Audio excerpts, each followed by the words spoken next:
El Señor esté con ustedes. Lectura del Santo Evangelio según San Mateo.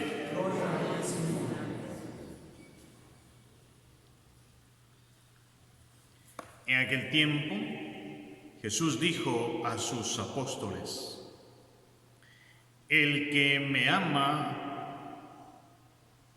ama a su padre o a su madre más que a mí, no es digno de mí.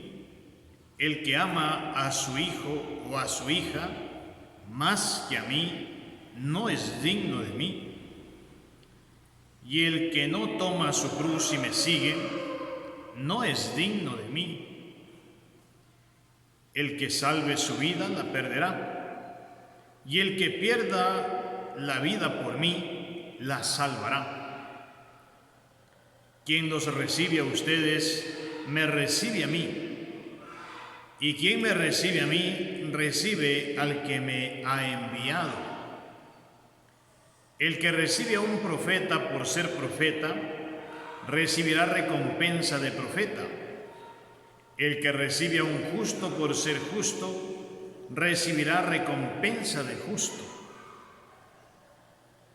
Quien diere, aunque no sea más que un vaso de agua fría, a uno de estos pequeños por ser discípulo mío, yo les aseguro que no perderá su recompensa. Palabra del Señor.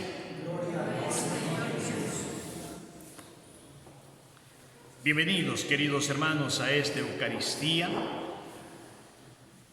La palabra de Dios el día de hoy,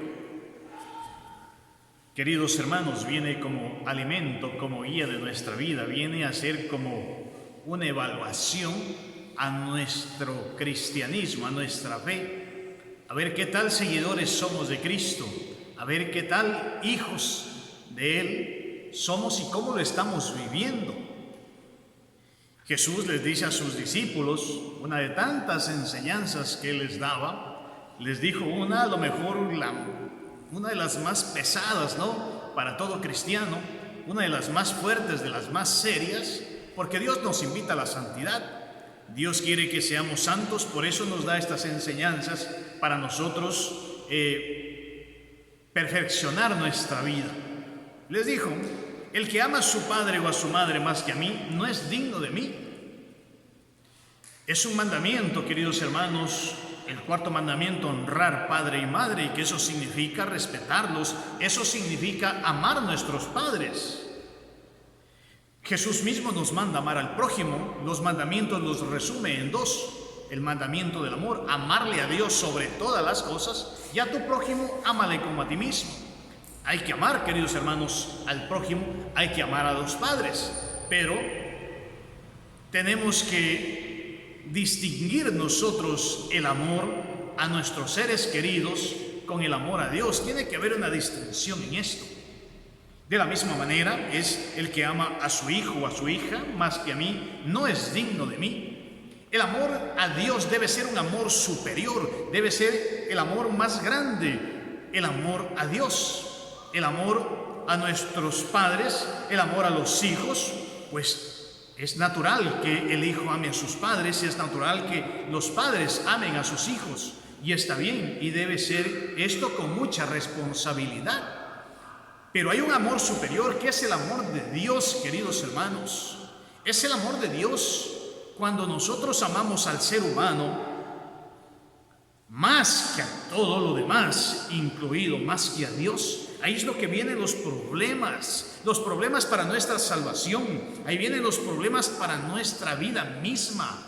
Ahí vienen las decepciones en la vida, porque los seres humanos un día les tenemos con nosotros. Los padres, por ejemplo, crían a sus hijos, y cuando su primer hijo tiene que irse de la casa porque se va a estudiar, se va a trabajar o se casó, por cualquier situación él sale de su casa, como si ese hijo era el amor más grande que existía en esa mamá o en ese papá. Aquel día que se marcha ese hijo, quedan llorando y se desmoronan. Hay mamás que desde aquel día que se fue su hijo de su casa, empiezan a llorar, sufren, no descansan.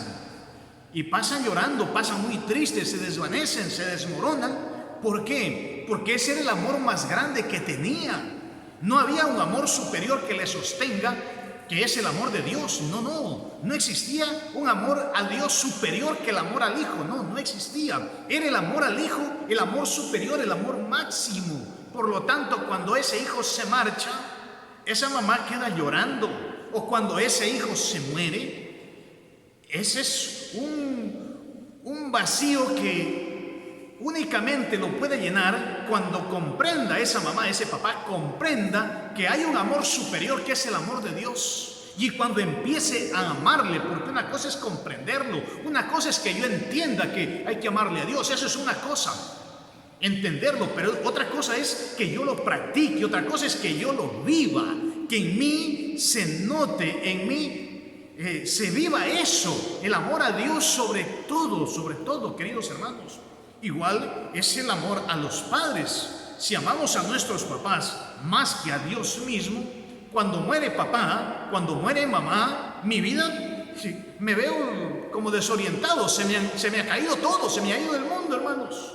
¿Por qué? Porque el amor que yo lo tenía como el más grande, el que me sostenía a mí, era el amor a un ser humano. Y cuando ese ser humano ya no lo tengo, pues me desmorono y siento que mi vida no tiene sentido.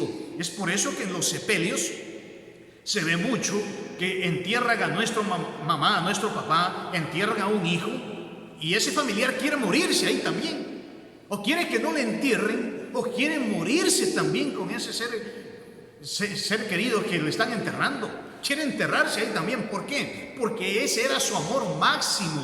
No entendió que hay un amor superior que es el amor de Dios. Cuando uno entiende y practica el amor a Dios, queridos hermanos, estamos seguros que ese familiar se fue con Dios. Es decir, me da pena, pero al mismo tiempo tengo una esperanza que me alegra, que ese familiar se fue con Dios, que ese familiar fue donde su creador. Es decir, en medio de la tristeza se enciende una luz de esperanza, que se va a estar mejor que de lo que estaba acá ese familiar.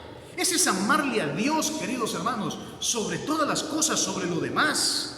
Pero cuando yo amo a un ser humano más que a Dios, el novio ama a su novia, los adolescentes aman como que si fuera un Dios. ¿Qué pasa cuando se pelean? ¿Qué pasa cuando se entera que le ha traicionado, que le dejó? Ahí viene la decepción, se deprimen, no quieren hacer nada, se ponen a llorar, unos se ponen a los vicios, se entregan al alcohol, otros deciden tomar veneno, ahorcarse, quitarse la vida, porque ese era su Dios. Y cuando ese Dios ya no lo tienen, sienten que no sirve esta vida para nada, porque mi Dios ya no lo tengo. Mi vida gira en torno al Dios mío. Y cuando yo pierdo ese Dios, entonces no tiene sentido la existencia, hermano. Por eso es que la gente, cuando pierde algo, así sea dinero, pierde dinero, y eso, qué sé yo, prestó plata y esa persona se murió, le dicen: no tengo para pagarte, no te voy a pagar, no me molestes. Y ese dinero era su Dios. Esa persona se acaba, se consume, porque ese era su Dios, o cualquier cosa material. Por eso, queridos hermanos, como Dios nos ama mucho, para que nuestra vida no sea una decepción, nos pide que amemos al que nunca nos va a abandonar, que le amemos al que no cambia, aquel que dijo: yo te amo y te amo de una manera fiel. Ese es Jesucristo. Te amo. Cuando tú eres infiel, en tus infidelidades hay alguien que permanece fiel, amándote fiel, que es Jesucristo, querido hermano. Él te ama de esa manera. Por eso, el que ama a Dios sobre todas las cosas jamás se va a ver decepcionado, nunca se va a ver defraudado, nunca, hermano. Y cuando el mundo te defrauda, cuando el mundo se va, cuando tus seres queridos se van, se marchan de tu lado o se mueren, pues aunque hay una pena por ahí, sí, pero es una pena pequeña. ¿Por qué? Porque tu vida no estaba agarrada, no estaba anclada a esa persona o a esa cosa. No, tu vida estaba anclada a Dios, a algo superior, a lo más grande, al Todopoderoso. Por eso el Señor nos dice eso: el que ama a su padre, a su madre, a un hijo, a sus hijos, más que a mí, no es digno de mí. ¿Por qué? Porque tu amor es pequeño, tu amor es bajo. El amor a las cosas terrenales, el amor a los seres humanos es temporal, hermanos. Hoy y mañana ya no hay. Entonces, en cambio, Dios permanece eterno. Dios es eterno. Por eso no dudes, hermano, en amarle a Dios. No dudes, hay un amor superior y tú has sido creado no para un amor a nuestro nivel humano, no, sino que nosotros se nos ha dado la capacidad de la fe. Dice el Papa Benedicto en la encíclica Fides et Ratio, dice que la fe es las alas del alma o del espíritu para elevarse, para volar hacia Dios. Entonces, a nosotros se nos ha concedido la fe, esa capacidad de creer para elevarnos a Dios. No nos quedemos en un amor temporal, en los amores pequeños. No. Hay un amor más grande, querido hermano, para el cual tú has sido creado, para ese amor grande. Así es que no te detengas. Y depende del amor, es nuestra vida y nuestro sacrificio que hacemos por ese amor. Si nuestro amor es por un humano, pues nos sacrificamos por ese humano. Y cuando nuestro amor por Dios es pequeño o no hay nada, yo no me sacrifico por Dios. Así dice la palabra de Dios, dice: y el que no toma su cruz y me sigue, no es digno de mí. ¿Qué es la cruz, hermano? La cruz es aquello que nos hace sufrir, como la cruz de Cristo. Jesús carga la cruz, es decir, cargó en la cruz, cargó el sufrimiento de toda la humanidad. De la misma manera, Él dice: el que no toma su cruz y me sigue, dos cosas: tomar la cruz, cargar la cruz y seguirlo a Cristo, no es digno de mí. Es decir, cuando usted quiere seguirlo a Jesús sin sufrimiento, sin cruz, querido hermano, estás equivocado. No eres digno de Cristo. Y la mayoría de cristianos, yo creo que van en este grupo. Seguimos a Dios, ¿sabe para qué? Para no sufrir.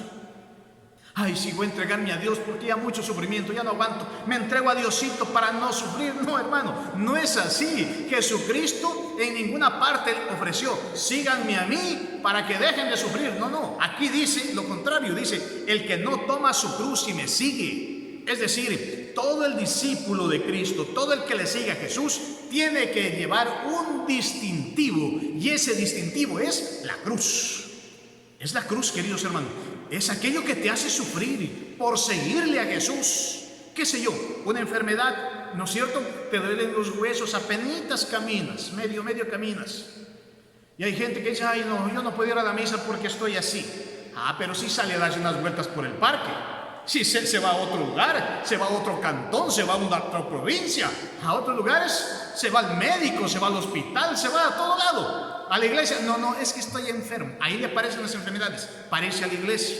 No, la palabra dice: el que no toma su cruz, es decir, con ese sufrimiento, con ese dolor que tienes en tu cuerpo, a los huesos que estás ahí, que te duelen, ahí con ese sufrimiento, síguele a Cristo, anda a la iglesia, hermano, haz el bien, no te pretextes. Para otras cosas, ahí sí nos esforzamos, ¿no es cierto? Para otras cosas, aunque adoloridos, ahí vamos, para otras cosas. Pero para las cosas de Dios, no, ahí estoy enfermo, ahí estamos enfermos. No, aquí la palabra dice que si tú esperas estar sano, eso sería, si tú esperas estar sanito para seguirle a Dios, no eres digno de Dios, hermano, no eres digno de Jesucristo. A Jesucristo hay que seguirle con el sufrimiento, con la cruz. Así hay que seguirle a Él, querido hermano, así hay que seguirle. O muchas parejas que no se quieren casar, por ejemplo.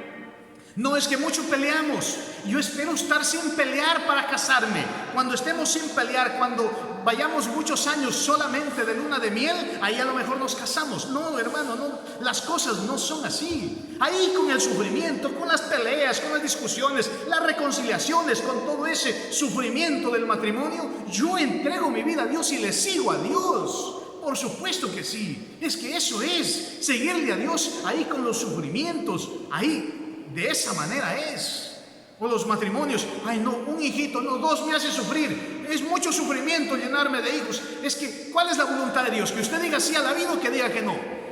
¿Cuál es la voluntad de Dios? ¿Que tengas hijos o que no tengas? ¿Cuál es la voluntad de Dios? Es que esa voluntad de Dios te va a resultar dolorosa, te va a hacer sufrir. Esa es la cruz, querido hermano. Si usted se casó por la iglesia es para formar una familia. Y una familia no es una familia de pichones, la parejita nomás. No es así, hermano. Los seres humanos no somos pichones. Ellos sí sacan la parejita, nosotros no. Hemos dicho sí a la vida en el matrimonio. Y es que me hace sufrir, es que van a sufrir mis hijos. Es que eso habla la palabra de Dios. Es que el que toma ese sufrimiento y lo sigue a Jesús, ese es digno de Jesús. Y el que dice, no, yo quiero seguir a Jesús, pero así livianito, nomás livianito, sin sufrimientos, así nomás, no eres cristiano, hermano. No eres cristiano, así vayas a la iglesia, así comulgues, así te confieses, no eres cristiano, no eres digno de Jesucristo. No te engañes, hermano. No hay que soy medio cristiano, no existe ese medio cristiano. O es que eres o es que no eres. No existe es que yo sí soy más o menos creyente. No existe ese más o menos en la fe. No existe. Es que soy o no soy. Así es que eres o no eres. Es que esto es así. No es que no nos engañemos, queridos hermanos. ¿Le sigues a Cristo o no le sigues a Jesús? ¿Le sigues con tus sufrimientos o si esperas dejar de sufrir para seguirle a Cristo, no eres cristiano? De esos no quiere el Señor. Esos son los tibios, los que dice el libro del Apocalipsis. Los tibios yo los vomito de mi boca. Los vomito, yo los expulso de mi boca a los tibios. Es decir, Dios no te quiere, hermano. No te engañes. Aquí las cosas con Jesucristo son claritas, hermano. Así son muy claras. Y continúa la palabra. Es un evangelio hermoso, hermano. Por eso dice, el que salve su vida la perderá. Y el que la pierda por mí, dice, el que la pierda por mí, en cambio, vamos a leer, el que salve su vida la perderá y el que la pierda por mí la salvará. Así dice, es decir, el que salve su vida la perderá. ¿Qué significa eso? Es decir, que yo no quiero dar mi vida por Cristo. No, por Cristo no quiero gastar mi vida, por Jesús no quiero gastar mi vida. Entonces yo estoy salvando mi vida. ¿Qué va a pasar? La perderé al final. Cuando me muera la perderé al infierno. Y aquí dice, y el que la pierda por mí, es decir, yo doy la vida por Jesucristo. Yo me esfuerzo, aunque por seguir a Cristo me toca dormir menos, me toca hacer algún gasto, me toca, qué sé yo, hacer fuerza, me toca sudar, me toca pasar vergüenzas. Es decir, gasto mi vida por Jesucristo. En cambio yo, dice, la salvaré, voy a tener la salvación. Esa es la palabra de Dios, queridos hermanos. Y termina diciendo, quien los recibe a ustedes me recibe a mí, y quien me recibe a mí, recibe al que me ha enviado. Si usted le ama a Dios, usted va a tener un corazón también grande y bueno para recibir a los enviados de Dios. Así es, queridos hermanos. Jesús a los que los envió a predicar, o a los que no se envió a predicar, a los sacerdotes, a los ungidos, como los sacerdotes, los obispos y los que se dedican a la predicación, los que hemos sido enviados por Él, queridos hermanos. Por eso es la bendición de Dios. El que los recibe a ustedes, nos dice a nosotros, para nosotros, el que los recibe a ustedes, sacerdotes sería en otra palabra, me recibe a mí. Pero queridos hermanos, en esto pues depende cómo se ama a Dios. El que le ama a Dios, por supuesto que practica esto, y el que no le ama, no le importa. El ahorita hay que hacerlo pedazos cualquier rato, ¿sí? Y hay gente que se dedica a destruir el honor y el nombre de los sacerdotes, hablando tonteras, lo que se imagina. ¿Qué dice la palabra? Pues si lo rechazas, querido hermano, en los enviados es a Cristo el que rechazas, ¿sí? Es a Jesucristo. Así sucede, hermanos. Pero que Dios perdone, ¿no? Y continúa. Quien diere, dice, aunque no sea más que un vaso de agua, a ese enviado de Dios, yo les aseguro, no perderá su recompensa, porque es como hacerlo a Dios mismo. Claro, es como hacerlo a Dios mismo, es como una mamá, ¿no es cierto? La mamá, pues cuando alguien le ayuda a su hijo, cuando alguien lo apoya al hijo de ella, la mamá siente que la están apoyando a ella misma, ¿no es cierto, mamás? Es así. Y cuando esa mamá siente que a su hijo lo rechazan, lo desprecian, no lo apoyan, ella siente el rechazo para ella misma. Es algo parecido con los enviados aquí de Jesucristo, a los que Dios nos envía a predicar. El que lo aprecia, el que está siempre ahí recibiendo a ese enviado de Jesucristo, es como recibir a Dios mismo. Y el que muestra el desprecio, pues es despreciado a Jesús mismo. Él siente eso, queridos hermanos. Jesucristo siente eso, porque eso hacemos los enviados de Dios las veces de Cristo. Queridos hermanos, esa hospitalidad ha sido sagrada. La hospitalidad de recibir, de apoyar, lo muestra en la primera lectura del libro de los Reyes, cuando esa mujer recibe al enviado de Dios y recibe abundantes bendiciones. Querido hermano, que Dios te bendiga, que Dios te ayude a comprender su palabra, para que, comprendiendo, le ames sobre todas las cosas y le sigas tomando tu cruz cada día. Bendigamos al Señor.